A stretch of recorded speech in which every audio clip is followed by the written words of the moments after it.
Commençons par les exercices de l'interro passé sur la dynamique. Pour le questionnaire A, donc dans le vrai ou faux, la première question, on vous disait en absence de frottement, l'accélération d'un objet glissant sur le plan incliné est proportionnelle à son poids. Ainsi, je vous conseille de commencer par un petit schéma. Donc vous avez un objet qui est sur un plan incliné, comme je le dessine, et les forces qui agissent dessus. Il y a donc la normale, qui est due donc à la force du support sur l'objet, donc qui est perpendiculaire à ce support, et vous avez comme autre force l'attraction gravitationnelle, l'attraction terrestre, autrement dit.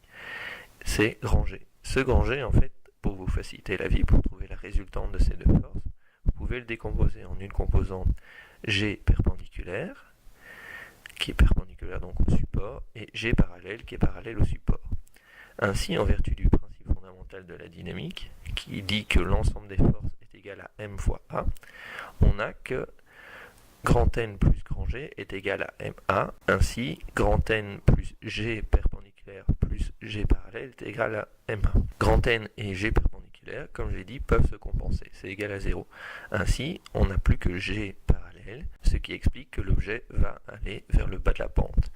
Et ce grand G parallèle, si on l'exprime, c'est égal à grand P, puisque grand P c'est la même chose que grand G. C'est donc le poids fois le sinus alpha, l'angle entre grand G et le support, et le tout est égal à ma. Ainsi, on peut répondre que l'affirmation est vraie. On vous dit que le système de freinage avec ABS permet de réduire la distance de freinage d'une voiture, car il empêche les roues de tourner et donc d'avancer. C'est évidemment faux, car le système ABS, pour anti-bloquir système en allemand, est un système de freinage limitant justement le blocage des roues pendant les périodes de freinage intense. C'est-à-dire que lorsque de tels freinages, ce système permet d'alterner des périodes de freinage bloquant les roues avec d'autres très courtes durant lesquelles les freins sont relâchés. Cela permet, entre autres, de garder la direction de votre véhicule, mais pas forcément de diminuer la distance de freinage. Je vous invite à regarder la dia 17. Questionnaire B. À la première question, on vous dit que plus la surface de contact entre un objet et le sol est grande, plus les forces de frottement seront importantes. C'est faux, puisque la force de frottement statique, maximale, ne dépend pas de l'air de la surface de contact. Je vous renvoie à la dia 17, puisque vous voyez d'après la formule que les forces de frottement sont dépendantes du coefficient de frottement mu fois n la normale. L'information 2 est fausse. En effet, on dit que lorsqu'un objet atteint sa vitesse limite de chute, la somme des forces est égale au poids de l'objet. En fait, pas du tout, puisque la vitesse limite de chute est une vitesse constante atteinte par un objet en chute libre, lorsque les forces de frottement compensent totalement le poids de l'objet. Il n'y a donc plus aucune force qui agit, et nous sommes donc en MRU. Il n'y a pas d'accélération. Confer principe d'inertie.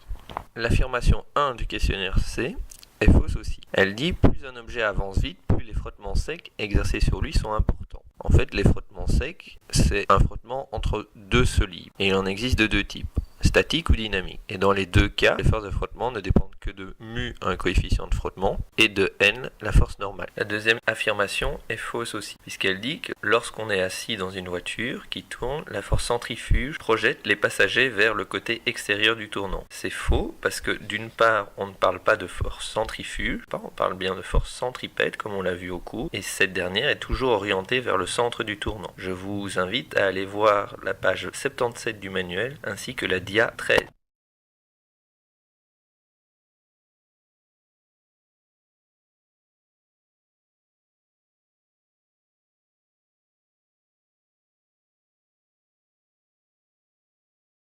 Pour la question 3 du questionnaire A, dans cet exercice, il y a deux forces en jeu. D'une part, la force de traction T, en vert, qui traverse le fil depuis le poisson vers le centre du fil. D'autre part, il y a la force d'attraction terrestre, grand G. La résultante de ces forces est la force centripète, FCP, en mauve, qui est dirigée vers le centre du cercle, décrit par le MCU, et infligée donc au poisson. Le cercle est donc en bleu. De plus, il existe un angle, alpha, en noir, de 30 degrés, d'après l'énoncé. Et donc, par loi mathématique, il se retrouve là-bas aussi. Si l'on identifie les points A, B, C et D sur le schéma comme ceci, on voit qu'on peut travailler dans deux triangles rectangles, ABC et ABD. Dès lors, il existe plusieurs manières de résoudre l'exercice. la première de celles-ci, on utilise un raisonnement plus long et on se servira des lois physiques. Cette méthode est utilisable dans tous les cas. Pour ce faire, on fait un bilan de force. D'après ce dernier, on a donc que l'ensemble des forces, soit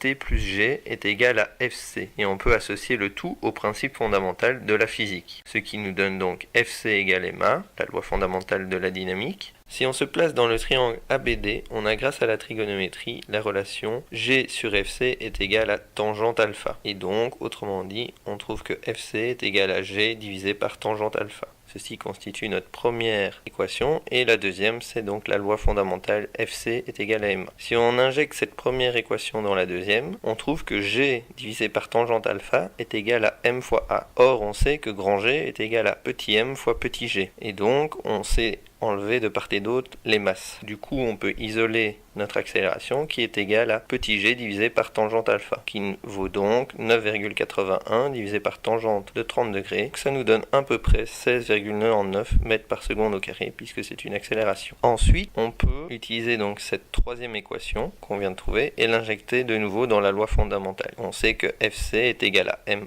fois A, et A on vient de le trouver, donc on a 20 fois 16,99, ce qui nous donne à peu près 339,83 newtons. Mais ce n'est pas encore la force que nous cherchons. Si on se place dans le triangle ABC, on obtient la relation suivante. Cosinus d'alpha est égal à FCP divisé par FT. Dès lors, on obtient FT est égal à FCP divisé par cosinus alpha, ce qui veut dire qu'on a 339,83 divisé par cosinus de 30 degrés, et donc on obtient la traction en T, c'est 392,4 newtons. Mais on aurait pu aller beaucoup plus vite dans ce cas, avec la deuxième méthode, utilisant uniquement les mathématiques. Ainsi, après avoir schématisé les forces, on peut constater que les côtés CB et BD correspondent respectivement aux normes de G et grand T. On obtient ainsi le schéma suivant. Dans le triangle ABC, on trouve directement alors que sinus alpha est égal à G divisé par T. Dès lors, on trouve que T est égal à G divisé par sinus alpha. G n'est autre que m fois G divisé donc par sinus alpha, et donc on a 20 fois 9,81 divisé par sinus 30 degrés qui vaut 392,4 newtons.